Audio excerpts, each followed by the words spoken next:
Knowles, golfing buddies now. Who's better? Coach Knowles. He's right down the fairway every time. Well, what you're talking about, I think, is really part of any healthy staff. Is that there's collaboration with all the coaches on both sides of the ball. That's something James does a great job with too. Is when you're in times of the year like spring football, when you have time to cross-train and professionally develop with the other side of the ball and sit in their meetings and stuff like that, which we do a lot. Those things happen organically. But I think with his experience and mine, to be able to just going against each other in the past and just helping each other, collaborative is the way to use it. And ultimately, if they're good, we're good. You know what I mean? That kind of thing. If we're good, they're good. So it's been fundamentally about winning the game, and you need all three phases to do that. I know James said that you guys at some point this offseason were going to go back to Ohio State last year and have a really honest kind of dialogue conversation. What did you see? What did we see? Have you guys had that? Yeah. We went through that just recently. We talk about those things. And some of that stuff, information was already shared organically throughout the time that he's been here. But you just go through the game and the calls and the checks and that they did and that we did and why and what they were preparing for before the game and what we were preparing for. So those things, again, that's part of the collaboration. What did you learn through that process? Anything that you point out to like, okay. There was nothing really surprising. You know what I mean? We're pretty thorough here as a staff, so I think that there's good things. There's a lot of things that are reinforcing maybe why you do things or why you don't do things. A few tendencies that we were aware of before.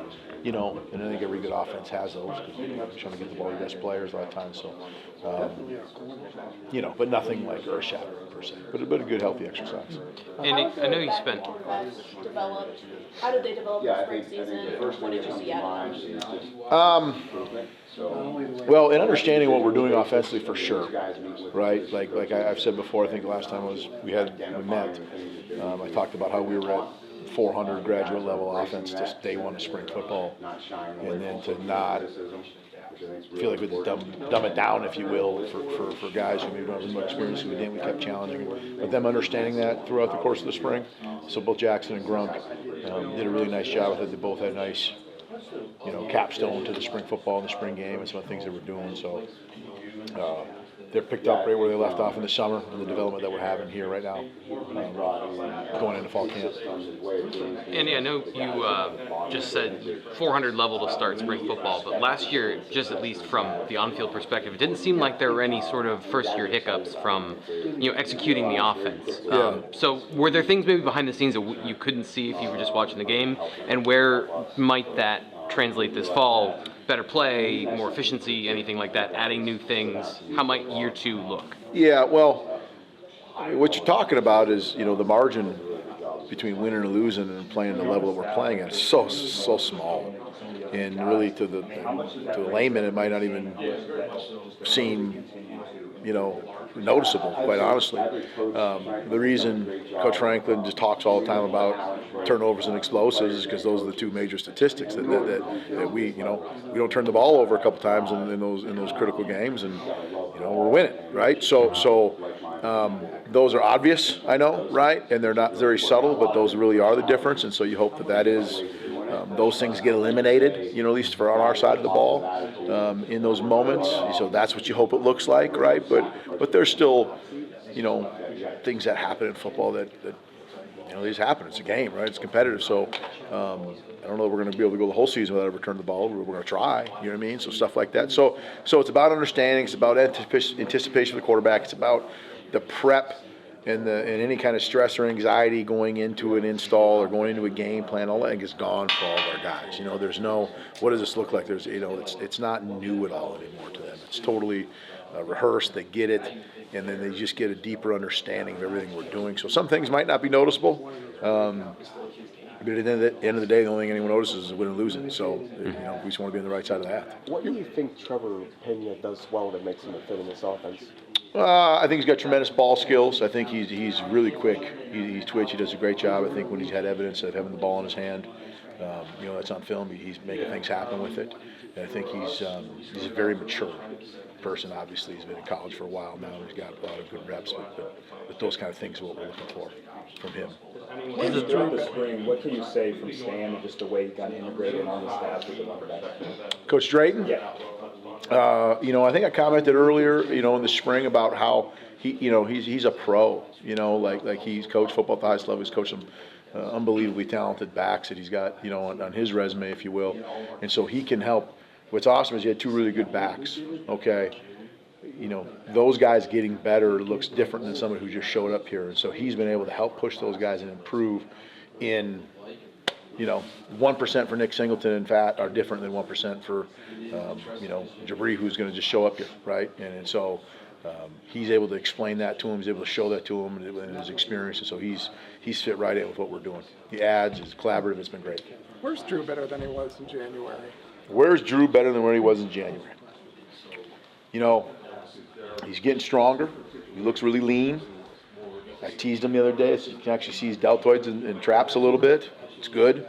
Those things, of course, I say that in jest, but it's true. He knows, going through spring football, he knows what, going through all those reps and cut-ups, what he wants to improve on, what he wants to do. So he has a really good understanding about his capabilities and limitations, and I don't think a player he doesn't have a lot of limitations.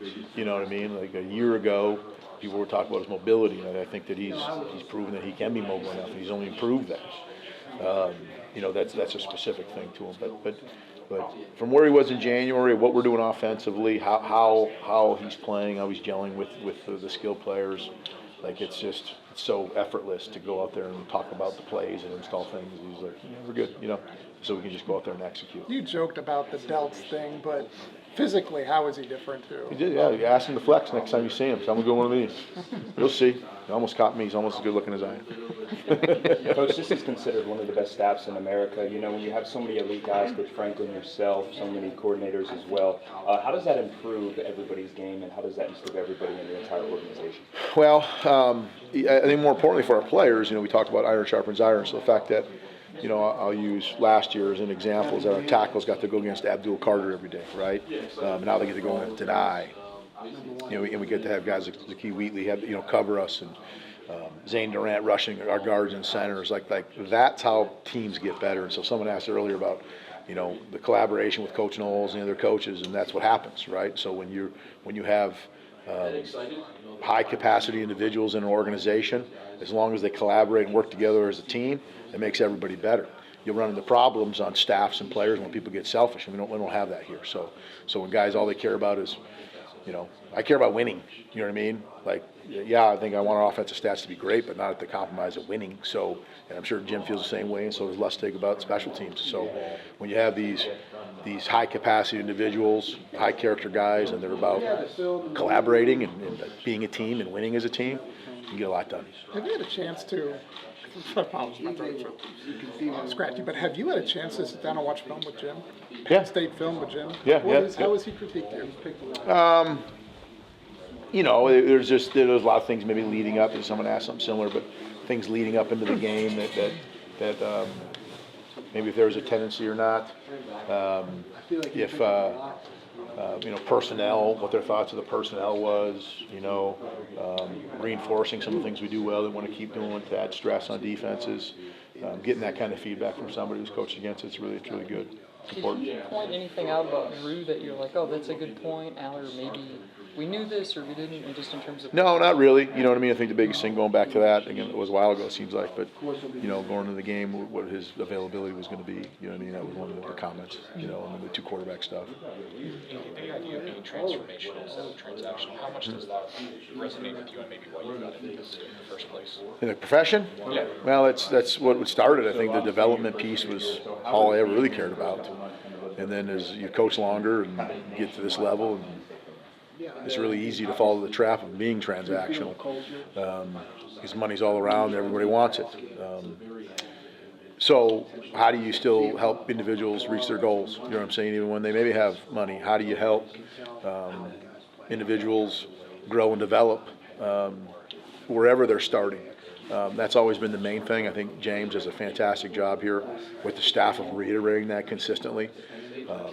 when Coach talks about, I'm sure he said this before, but like when we talk about recruiting, we're not talking about money at first. You know what I mean? We want to evaluate fit, us for them for us. Are they going to fit our core values and what we do?